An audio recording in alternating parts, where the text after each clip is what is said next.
We, as the Academy of the Illuminati, the Ordo Illuminatorum Universalis, and the ancient and accepted Scottish Rite of Piazza del Gesu in Italy, think is about time to work for a positive imprint in the New World Order, because we are going towards something that is new, something that is obviously has to be orderly, because we have order out of chaos, but it doesn't have to be the enslavement of the big brother of Orwellian proportions. Okay. Now, it can be something that brings us all together, those illuminating beings from the West, from the East. Look, I'm not in favor of what they call the New World Order. No, but I understand that word has been associated too much with bad things. But what we're saying on our side is that we have to actually see concrete changes. We want to see the end of the fighting in Afghanistan, in Iraq. We want to see the end of the killing,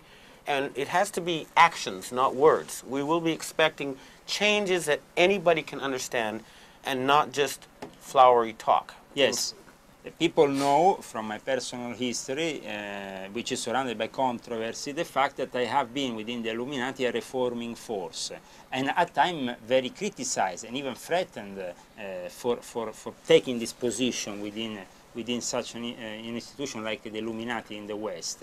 But because I work now closely with those factions within the Catholic Church, within the Knights of Malta, and within other institutions that want to really make a positive change, let's try to finalize this dialogue in a positive way between me and you, Benjamin, today, so that the people start to understand that there is a dialogue at the upper level, and that actually being only confrontational, meaning if I sit like certain people in the so-called truth movement outside the Bilderberg meeting with a big megaphone shouting, "Ah, cowards!"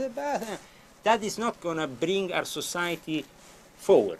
Yeah. We actually have to change the society from within these institutions that obviously, if they have something that is corrupt, that is criminal, has to be eliminated. It is clear for sure that now, the fact is we have to deal with the people who have been running the planet so far, and we have to ensure there's an orderly transition, and criticizing alone is not good enough. You have to come up with a better alternative.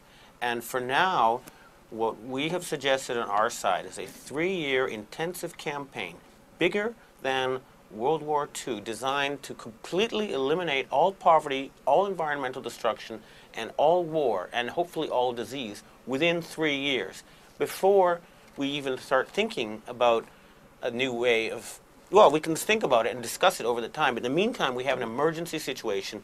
We must fix up this planet. Then we can all come together, and not just the elite, and figure out how do we want this planet to be. That's as far as I have to say today.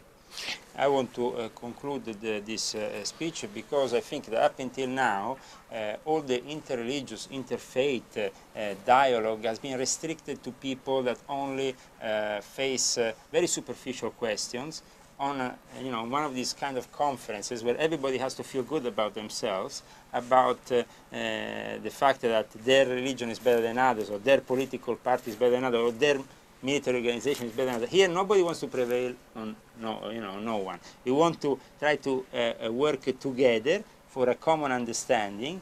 If there is illuminated beings in the Shintoist, in the Buddhist, in the Christian, in the Muslim, in any tradition, they have to come together without prevail on each other. The rule is not to prevail on each other, because if we have to form a World Council of Religions who illuminates the masses below, a World Council of illuminated beings, nobody can prevail and say, I have the ultimate truth. The truth comes only from working together under a common denominator, which is love and the understanding of the great architect of the universe. And the very important thing is the golden rule. Treat other people the way you want them to treat you, and extend that also to nature. That much we agree on. These are the core values. But at the end of the day, we've agreed that we want harmony on this planet and an end to the horrors. Brotherly love, relief, and truth. We need in society more Freemasonry that is real Freemasonry like it used to be, which brings men together under a common bond, that actually bring only elitarian forces to create lobbies of power which wants to only entangle this civilization in one war after the other to make my money. only problem is we cannot have secrecy. Absolutely. The secrecy, in fact, if you notice, in the last few years, regular Freemasonry, on the contrary of irregular or even Masonic lobbies that are paramasonic, like the Skull and Bones, which are not even Masonic, they are Illuminati, as you call them.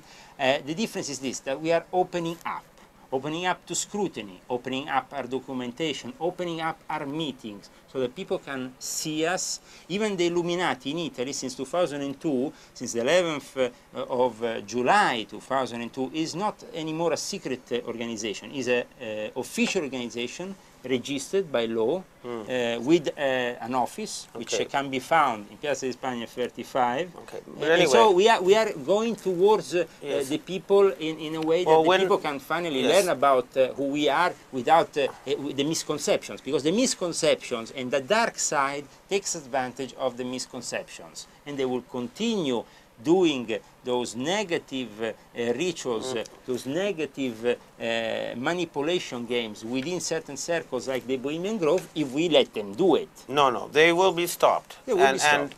And we in the alliance I represent expect to see action, not words. And we believe there will be very serious change that anybody on the planet will be able to see.